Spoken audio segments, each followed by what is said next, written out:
Geography tutorial চ্যানেলে তোমাদের সকলকে স্বাগত। আজ আমি তোমাদের সঙ্গে যে বিষয়টি নিয়ে আলোচনা করব তা হলো influence of climate on natural vegetation, অর্থাৎ স্বাভাবিক উদ্ভিদের উপর জলবায়ুর প্রভাব। পৃথিবীর বিভিন্ন অঞ্চলে বায়ুর উষ্ণতা, আর্দ্রতা, সূর্যালোক ও অন্যান্য উপাদানের পার্থক্যের জন্য বিভিন্ন জলবায়ু দেখা যায়। আর জলবায়ুর উপর উদ্ভিদের একান্ত নির্ভরশীলতার জন্য উদ্ভিদ ও জলবায়ু অঞ্চল একে অন্যের অনুরূপ হওয়ার ঝোঁক দেখায়। জলবায়ু স্বাভাবিক উদ্ভিদের বণ্টন নির্ণয় করে দেয়। এছাড়া জলবায়ুর উপাদানগুলি উদ্ভিদের শারীরবৃত্তীয় গঠনকেও প্রভাবিত করে। জলবায়ুর সঙ্গে উদ্ভিদের এক সুন্দর অভিযোজন গড়ে ওঠে। এখন আমরা জলবায়ুর বিভিন্ন উপাদানের সঙ্গে উদ্ভিদের এই সম্পর্কগুলি একে একে জেনে নেব। প্রথমেই জানব সূর্যালোক। সূর্যালোক ছাড়া গাছ বাঁচতে পারে না, কারণ উদ্ভিদের বিভিন্ন শারীরবৃত্তীয় কাজে আলোর গুরুত্ব অপরিসীম। উদ্ভিদের বৃদ্ধি ও বিকাশের সঙ্গে সূর্যালোক প্রত্যক্ষভাবে যুক্ত, কারণ ক্লোরোফিল ও হরমোন সংশ্লেষ, প্রস্বেদন ইত্যাদিতে আলো সক্রিয় ভূমিকা গ্রহণ করে। সালোক সংশ্লেষ প্রক্রিয়ায় আলো অপরিহার্য একটি উপাদান। এছাড়া কোনো কোনো ক্ষেত্রে উদ্ভিদের প্রজনন প্রক্রিয়ার জন্য সূর্যালোক প্রয়োজন হয়। আলোর তীব্রতা উদ্ভিদের ফুল, ফল ও বীজের উৎপত্তিতে সাহায্য করে। উন্মুক্ত জায়গায় আলোর তীব্রতা বেশি বলে বৃক্ষগুলি স্থূল প্রকৃতির এবং চওড়া পাতাযুক্ত হয়, কিন্তু ঘন বনভূমিতে এদের কাণ্ড ও পাতা উভয়ই লম্বা ও সরু হয়। আলোর প্রকৃতি অর্থাৎ লাল, নীল ও অতিবেগুনি রশ্মির দ্বারা উদ্ভিদের বৃদ্ধি ও বিকাশ প্রভাবিত হয়।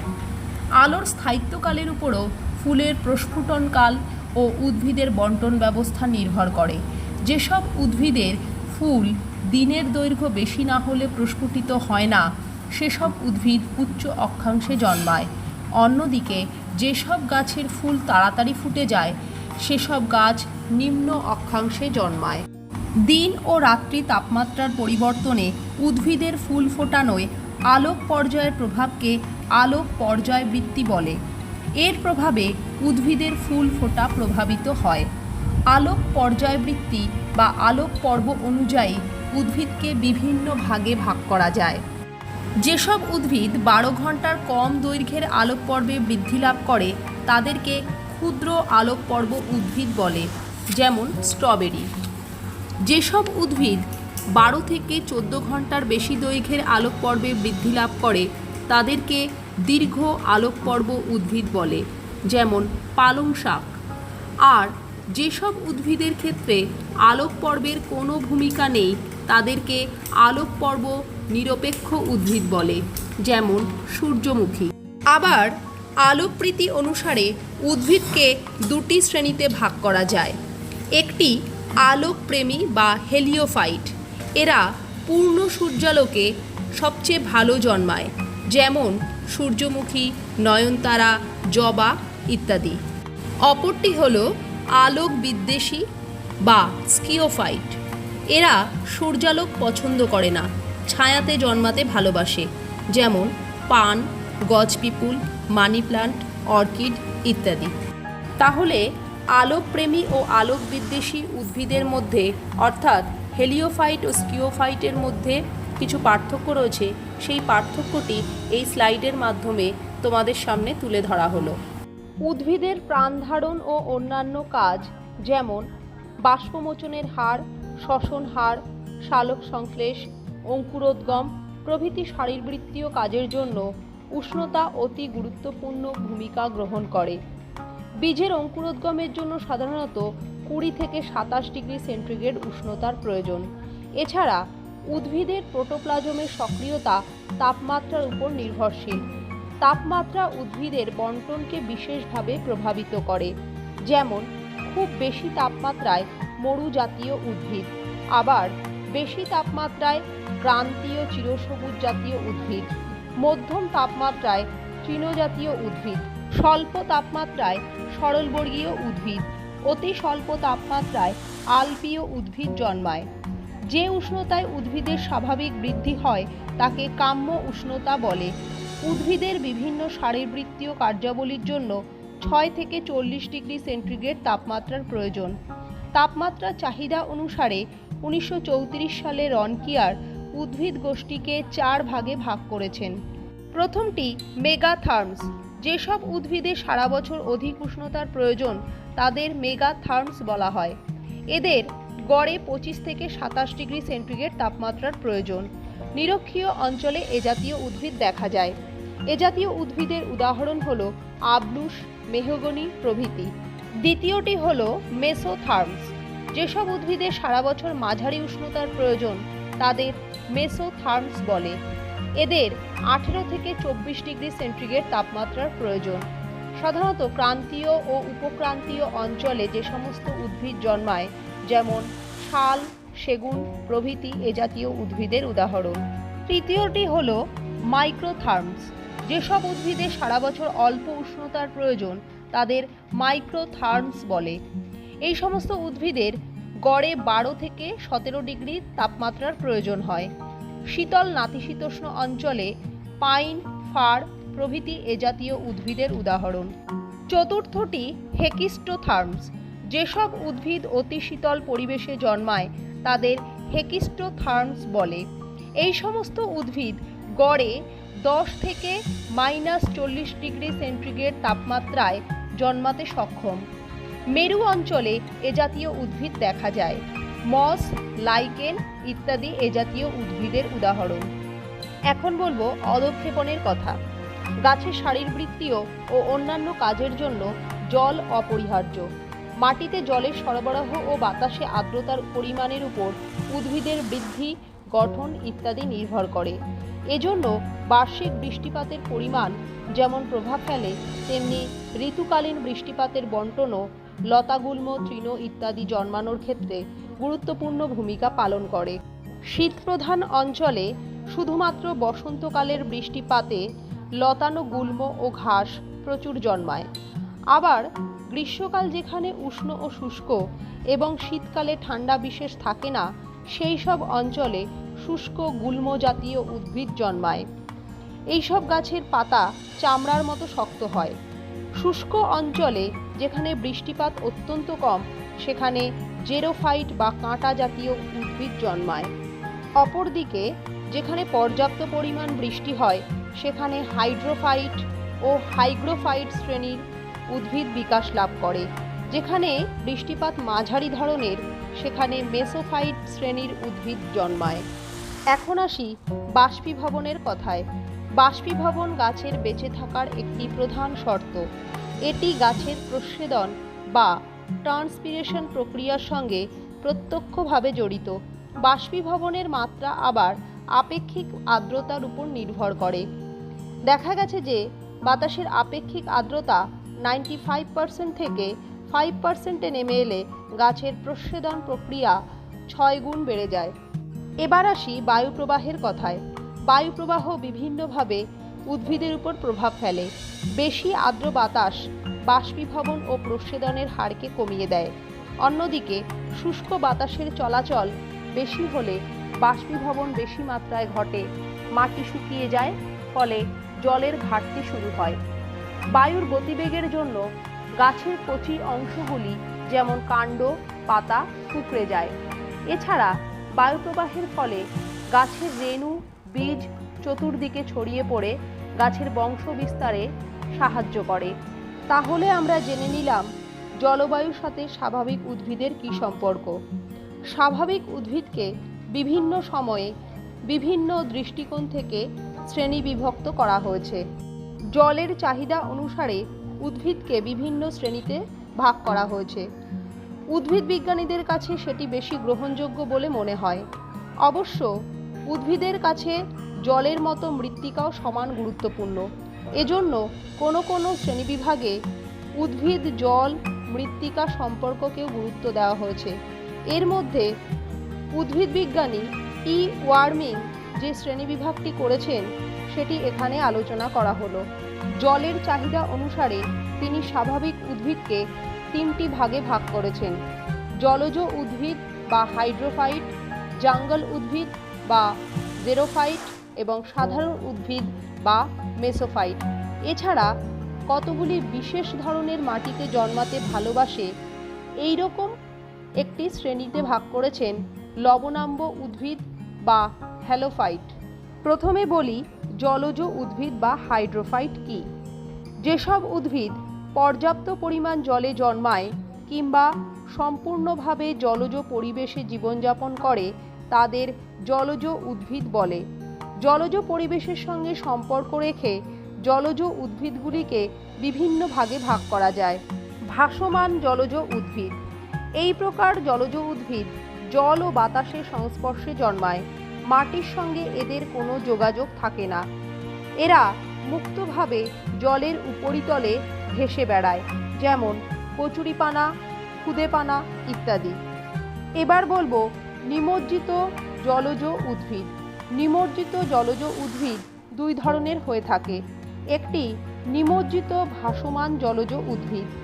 এই ধরনের জলজ উদ্ভিদ জলের নিচে সম্পূর্ণ নিমজ্জিত অবস্থায় ভাসমান থাকে। এদের মূল কখনোই মাটিতে আটকে থাকে না।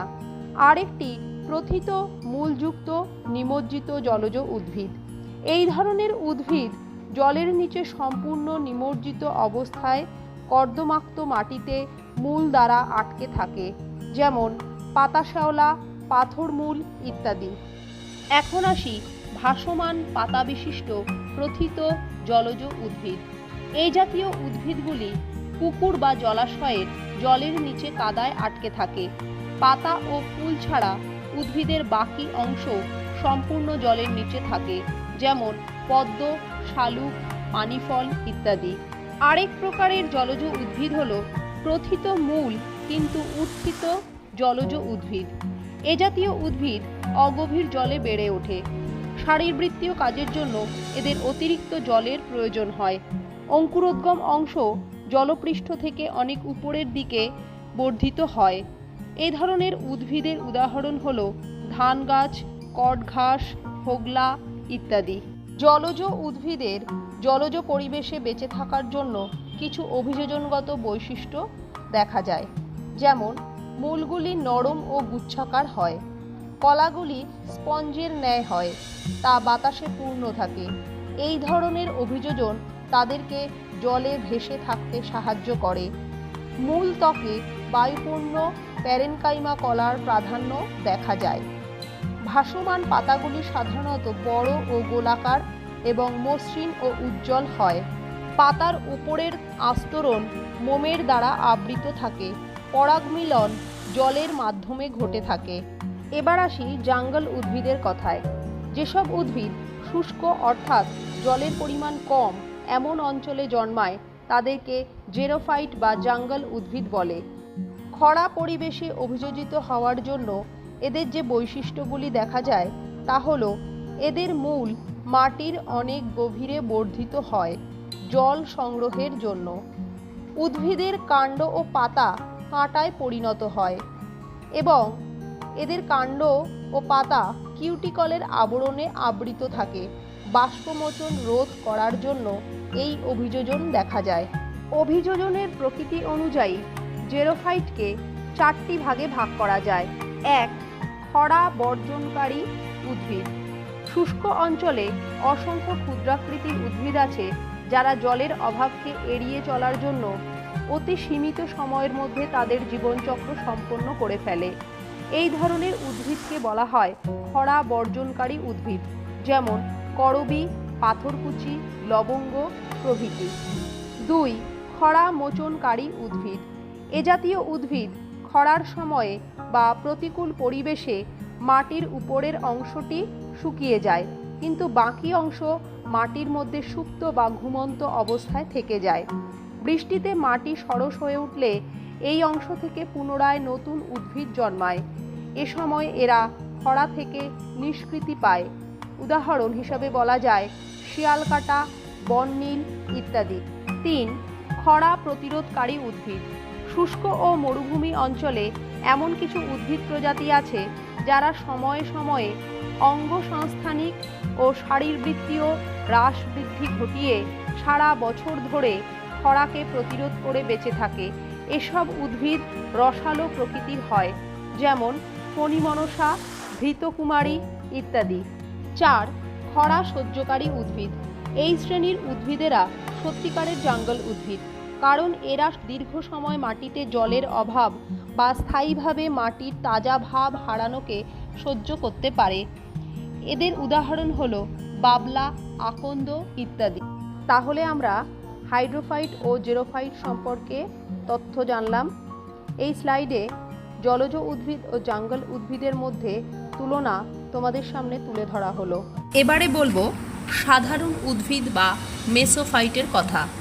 যে মাটিতে জলের পরিমাণ খুব বেশি বা খুব কম নয়, অর্থাৎ স্বাভাবিক পরিবেশে যেসব উদ্ভিদ জন্মায় তাদের সাধারণ উদ্ভিদ বা মেসোফাইট বলে। স্থলজ উদ্ভিদ বায়োমের বেশিরভাগটাই মেসোফাইট শ্রেণীর উদ্ভিদ অধিকার করে রেখেছে। এ সমস্ত উদ্ভিদের উদাহরণ হলো আম, জাম, কাঁঠাল ইত্যাদি। এই সমস্ত উদ্ভিদের মূলতন্ত্র সুগঠিত হয়, কাণ্ডগুলি শাখা প্রশাখাযুক্ত শক্ত ও মজবুত হয়, পাতাগুলি দীর্ঘ, চওড়া, পাতলা এবং বিভিন্ন আকৃতির হয়। এবার বলবো একটি বিশেষ ধরনের উদ্ভিদ অর্থাৎ লবণাক্ত মাটিতে জন্মানো লবণাম্বু উদ্ভিদ বা হ্যালোফাইটের কথা। এই ধরনের উদ্ভিদ সমুদ্র উপকূলবর্তী অঞ্চলে কিংবা নদী মোহনার খাড়িতে যেখানে লবণাক্ত মাটি সেই সমস্ত মাটিতে জন্মায়। এদেরকে ম্যানগ্রোভ উদ্ভিদও বলে। ভারতবর্ষে গঙ্গা ও সিন্ধু নদের বদ্বীপ ও খাড়িতে, উড়িষ্যা, তামিলনাড়ু, কেরালার উপকূলবর্তী অঞ্চলে এই ধরনের লবণাম্বু উদ্ভিদ দেখা যায়। পশ্চিমবঙ্গের সুন্দরবন অঞ্চলে আদর্শ ম্যানগ্রোভ উদ্ভিদ জন্মায়। লবণাক্ত মাটিতে জন্মায় বলে এই সমস্ত উদ্ভিদের কিছু বিশেষ অভিযোজনগত বৈশিষ্ট্য রয়েছে, যেমন মাটিতে অক্সিজেন কম থাকায় শ্বসনের সহায়ক বহু সংখ্যক শ্বাসমূল মাটির উপরের দিকে লক্ষ্য করা যায়। এছাড়া সমুদ্রের কর্দমাক্ত মাটিতে জন্মানোর জন্য গাছগুলো যাতে হেলে পড়ে না যায় তার কারণে এদের ঠেস মূল জন্মায়। লবণাক্ত মৃত্তিকায় অঙ্কুরোদ্গম হয় না। উদ্ভিদের ফলের মধ্যেই অঙ্কুরোদ্গম ঘটিয়ে কর্দমাক্ত মৃত্তিকায় নিক্ষেপ করে। এই ধরনের অঙ্কুরোদ্গম পদ্ধতিকে জরায়ুজ অঙ্কুরোদ্গম বলা হয়। এই ধরনের উদ্ভিদগুলি হল সুন্দরী, গড়ান, গেওয়া ইত্যাদি। এখন জেনে নেব কিছু বিশেষ ধরনের প্রাকৃতিক পরিবেশে জন্মানো উদ্ভিদ, যেমন পাথরে জন্মানো উদ্ভিদ বা লিথোফাইট, বালিতে জন্মানো উদ্ভিদ বা স্যামোফাইট। যে সমস্ত উদ্ভিদ আম্লিক মৃত্তিকা পছন্দ করে তাদেরকে অক্সিলোফাইট বলা হয়। আর যে সমস্ত উদ্ভিদ বরফাবৃত মৃত্তিকায় জন্মায় তাদেরকে সাইক্রোফাইটস বলা হয়। এই ভিডিওতে আমি তোমাদেরকে বিশদে বিভিন্ন ধরনের স্বাভাবিক উদ্ভিদ সম্পর্কে জানানোর চেষ্টা করলাম। ভিডিও শেষে থাকছে তোমাদের জন্য কিছু প্রশ্নাবলী। আশা করি ভিডিওটি দেখলে তোমরা সেই প্রশ্নগুলির উত্তর দিতে পারবে। প্রশ্নগুলি হলো: 1. লবণাম্বু উদ্ভিদের অভিযোজনগত বৈশিষ্ট্যগুলি লেখো। 2. জলের পরিমাণের উপর নির্ভর করে উদ্ভিদকে কয় ভাগে ভাগ করা যায়, কী কী? 3. অভিযোজনগত প্রকৃতি অনুযায়ী জেরোফাইটকে কয় ভাগে ভাগ করা যায়, কী কী? প্রত্যেকটি প্রকারের উদাহরণ দাও। 4. হেলিওফাইট ও স্কিওফাইটের তুলনা করো। ভিডিওটি ভালো লাগলে লাইক ও শেয়ার করো। আমার চ্যানেলটি সাবস্ক্রাইব করো। সকলে ভালো থেকো, সুস্থ থেকো। ধন্যবাদ সকলকে।